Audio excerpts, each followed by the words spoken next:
जय जगन्नाथ सांग मैंने आशा करुच्चे भलर थे और आपंकर प्रिपेरेसन ठीक ठाक चली तो देखो फाइनाली ओ ट्रिपल एस तरफ गोटे बहुत बड़ा अपडेट रोचे आम से विषय आलोचना करवा वीडियो को शेष पर्यंत देखी नियंतु।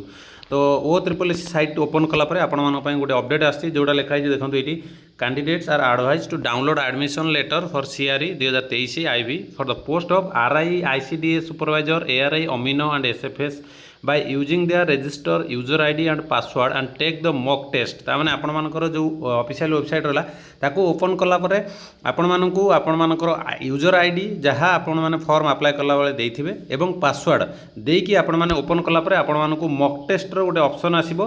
तो से ऑप्शन ऊपर क्लिक कला परे आपण माने मॉक टेस्ट केमती कोन देबे कहीं मॉक टेस्ट दिया जाए कहीं एग्जाम बेले केमती कोन आपण मानकर क्वेश्चन आसीबो आपण माने केमती आंसर देबे आपण माने मॉक टेस्ट माध्यम आपण माने जानी परिबे। तो जदि आपण माने मॉक टेस्ट रे किछि भी प्रॉब्लम होउची तो आपण मानकू ए जो नंबर टी रहला ए नंबर रे आपण मानकू कॉल करिया पड़े। ए जो लिखा है 9513631763 रे कॉल करके आपण मानकर जहाँ भी डाउट रहला क्लियर करि परिबे। तो आशा करछि आपण मानकू फुल इन्फॉर्मेशन मिली पारथो वीडियो माध्यम रे।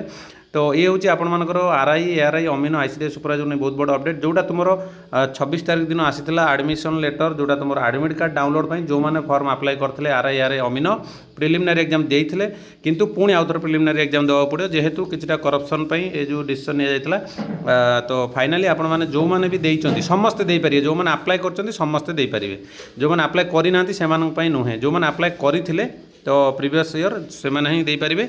तो आशा करछि आपण मानकू वीडियो माध्यम फुल इन्फॉर्मेशन मिल पारथो। जदि भल लगी वीडियो लाइक करदेवे और चैनल जदि नुआ अच्छा चैनल को सब्सक्राइब करके ऑल नोटिफिकेशन ऑन कर रखिए जहाँ भी अपडेट आसो सर्वप्रथम आपण मान पाखे पहुँची पार।